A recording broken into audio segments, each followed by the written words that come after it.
So let's get started. The first card that I have coming up for you as an underlying energy is the Ace of Wands. You're not the first sign to get this card. I've been telling every single sign this, that it feels like the new year has really just begun now with this new moon that we've just had in Aquarius.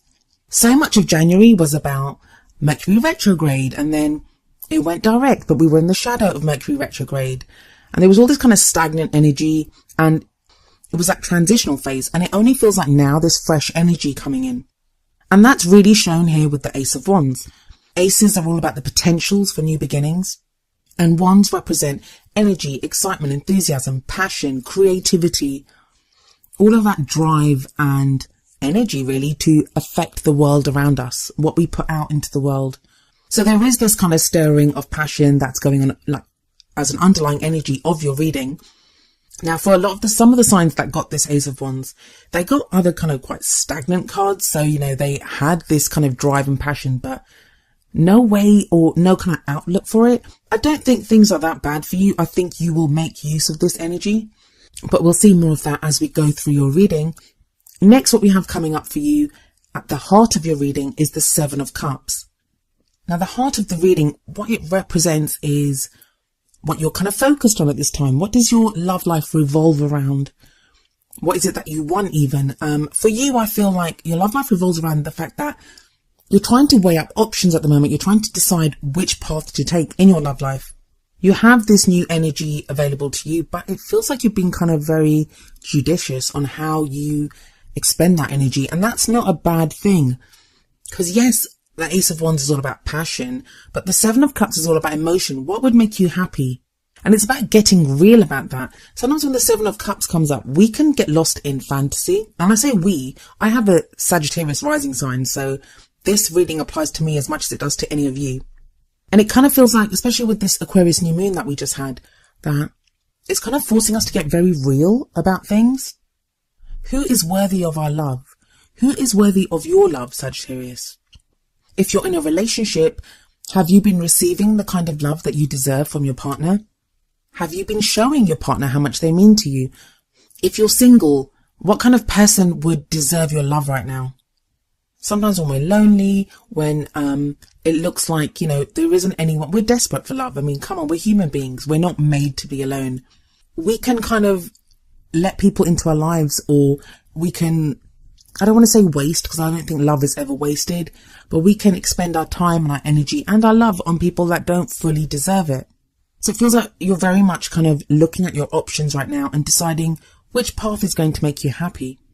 Sevens are also the number of it's also a divine number. So there may be divine timing at work within your love life. And I know that's something that everyone hates to hear, because it's like, make up your mind. Am I manifesting? Am I making things happen? Is divine timing at work? Do I have free will? Do I not have free will? It's a little bit of all of that. I'm actually going to make an extra video to give some extra messages that I got from all the readings that I did this time, because it's not possible. I mean, they kind of apply to quite a few of you. So rather than repeating them in each of the videos, and I know a lot of people, you just want the meanings of the cards. You don't really care about the extra stuff. So I'm going to be doing a separate video, which should be up in a few days, on those messages. But yeah, this Seven of Cups very much speaks of that. It very much speaks of deciding what's going to make us happy. In the past, you have the Six of Wands, and I literally just spoke about this with Scorpio. And I did their reading just before yours, and no, it's not the same cards coming up. I actually clear the cards very thoroughly in between readings. But I'm not surprised you got the same card here as Scorpio, as both of you, Scorpio and Sagittarius, you both had very similar struggles these past few months in your readings. Same kind of difficulties have been coming up. Same kind of changes and transitions have been coming up for both of you. So if you do have Scorpio as one of your other kind of heavy placements in your birth chart, as if this is your sun sign, it might be your moon or your rising, listen to that video as well.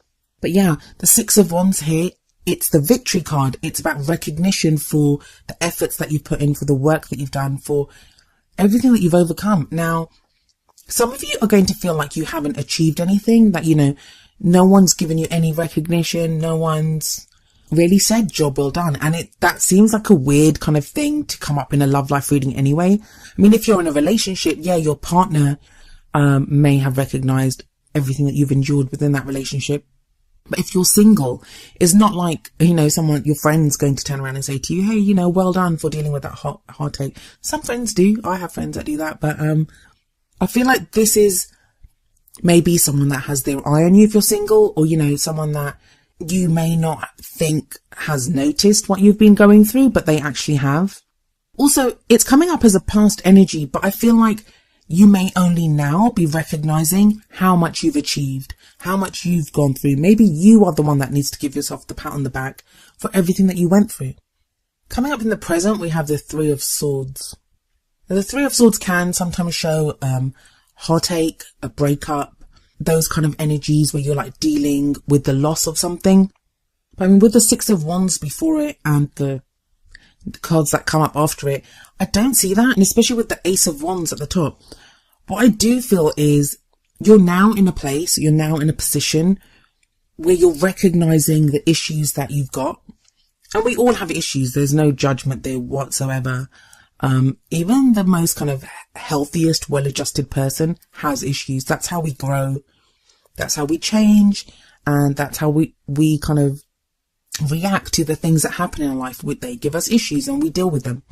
But we're not always in a position to deal with our issues, because when we're going through difficult times and when there's like difficult things happening around us, we're experiencing difficulties externally, we go into what I call survival mode, and all we can do is survive from one minute to the next. We don't always have that opportunity to reflect on what's happening to us at the time it's happening.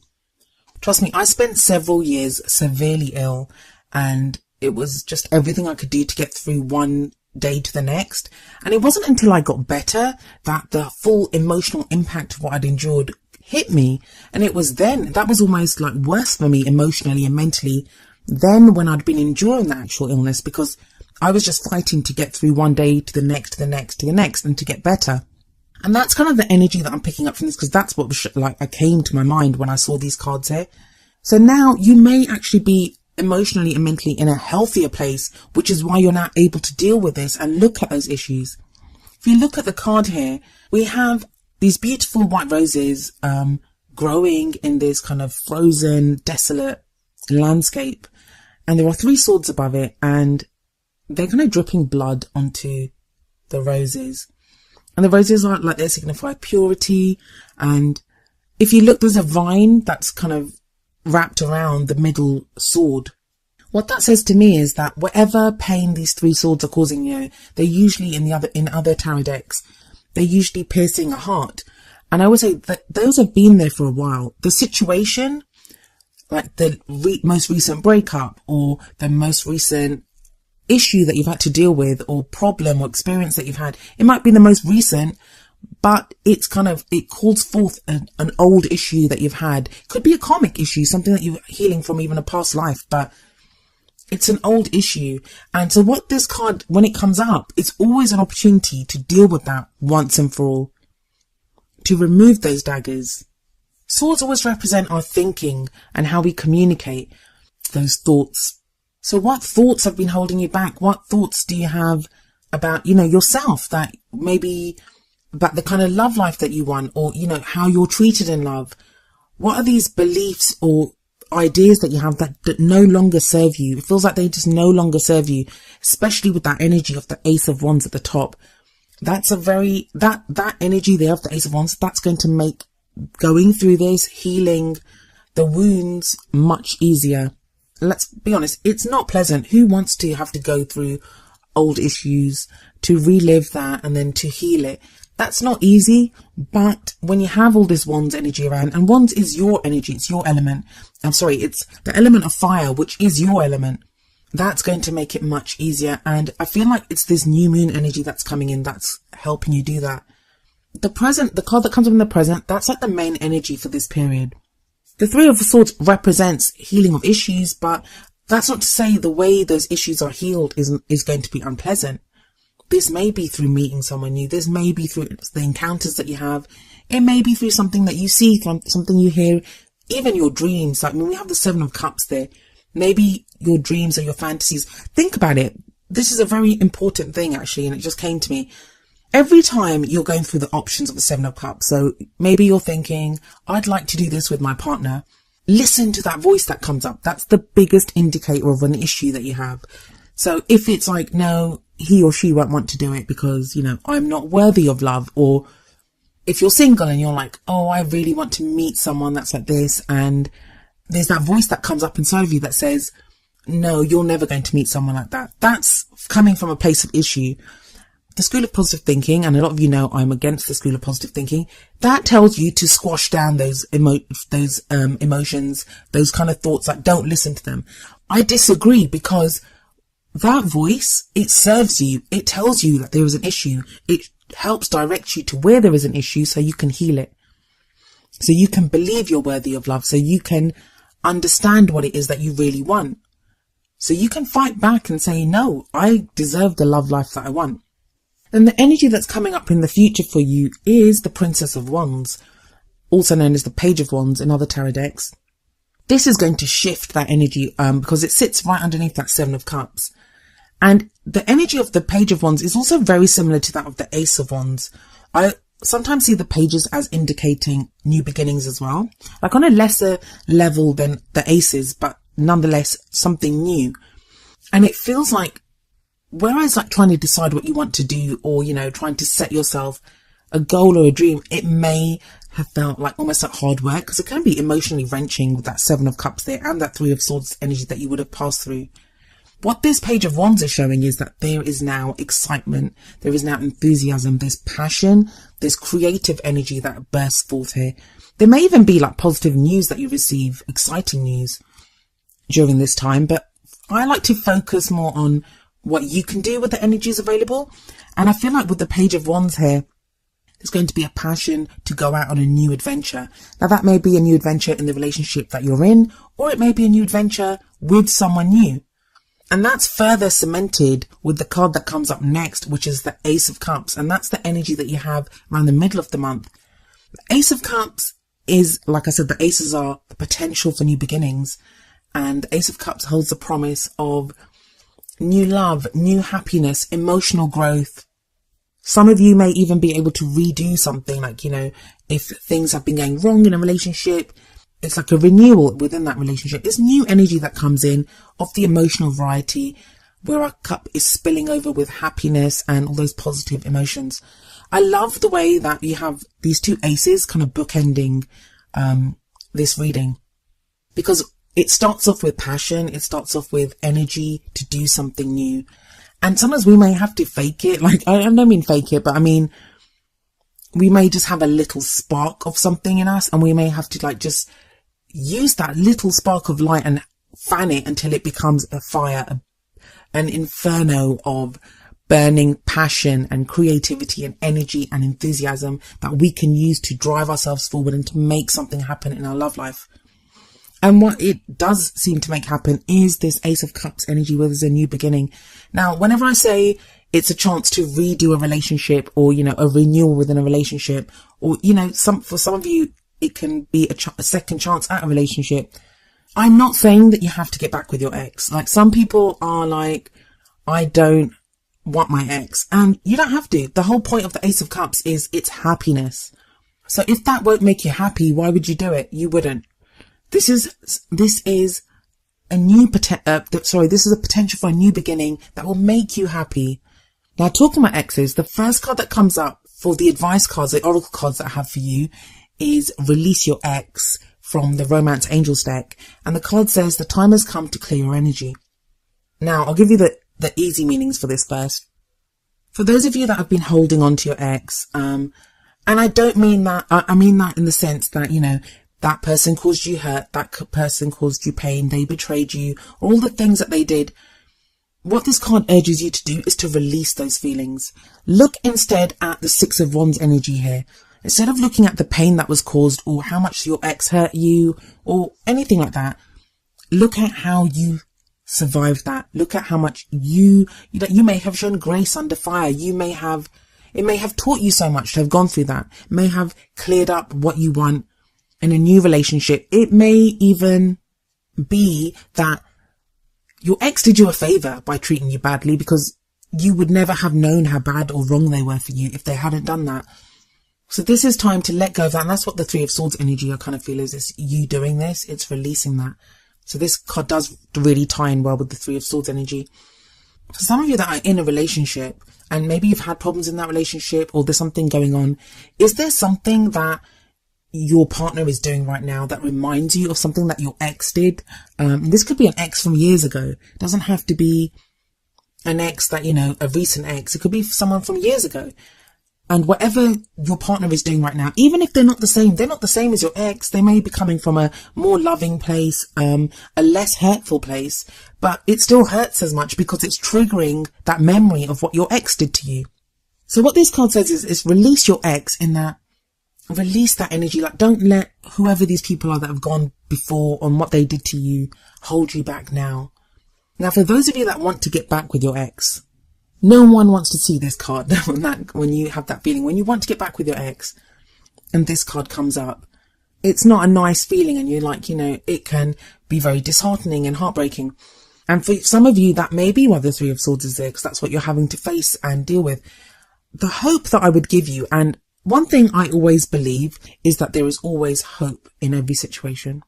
I want you to know that whatever is yours will forever be yours. Forever it will be yours. So you may be clinging to the memory of your ex. You may be thinking about getting them back every single day, and it's not working. And the whole release your ex thing may be counterintuitive. I'm not saying to you that you are not meant to be with your ex. The only thing that's going to affect that situation is your free will and your ex's free will. You can never change someone else's free will. You just can't do that. But what you can do is have faith that if you're meant to be with that person, you will be with that person, and release them for now. Release them for now, so you're not holding them back. Send them love. Just because what you're doing is, when you kind of cling to that memory, when you're holding on to it, when you're desperate for that person, that's the kind of energy that you're sending that person, one of desperation, one of fear that you're going to lose them. Instead, release those kind of negative feelings. And I say negative feelings. I think all feelings serve us. So if you kind of feel yourself going to a place of where you're afraid that you'll lose that person, or you'll never get them back, or you'll never find love like that again, send them love, release them, and know that love is the surest way to get them back. If they're meant to come back into your life, they will sense your love, and it will be their free will, of course, but that's the surest way to get them back if they're going to come back. Now, even if you do want your ex back, by doing that, by releasing them, by sending them love, that may introduce someone that's going to be an even bigger love for you, someone that is an even better match for you into your life. You can only win by doing that. By releasing your ex, you can only ever win. It doesn't mean giving up. It just means having faith. And those are two very different things. The next card that I have for you from the Whispers of Love Oracle deck is number 8, Love Who You Are. And the card says, you are a divine and wonderful person, deserving all of the wonderful things that life has to offer. Yes, you are, Sagittarius. Yes, you are. And it kind of feels like that's the Six of Wands again. That's that recognizing you are this divine, wonderful being, and you deserve the kind of love life that you want. You do deserve it. Love yourself first. Love who you are. I said this to a friend last night, actually, and she wasn't a Sagittarius, but I did say to her, because she was not being very kind about herself. And what I said to her is, if you don't love who you are, how can you expect someone else to love you? I know a lot of people, they derive their sense of worth from a relationship, and that's actually the wrong way to do it. Because when you meet someone, you are your own salesperson. Every kind of gesture, every word that you say, and I don't mean acting, I mean just the way that you are. It's so obvious to see when someone loves themselves. And I don't mean that in like a vain or self-centered kind of way. I mean, that person feels love for themselves, they have confidence in themselves. And it's a very attractive quality. I know in myself that that's something I do. I love that confidence in someone, and it piques your interest because it's like, why are they so confident? Why do they love themselves so much? It makes you want to know what there is to love in that person. So you love who you are because you are firstly worth loving. And secondly, that's the energy that you want to put out there. When you love yourself, you have more love. You don't have less, but you have more love to share with other people because you are a love generating machine almost. And I feel like that is what's happening with you, especially with that Ace of Wands at the beginning and the Ace of Cups there at the end.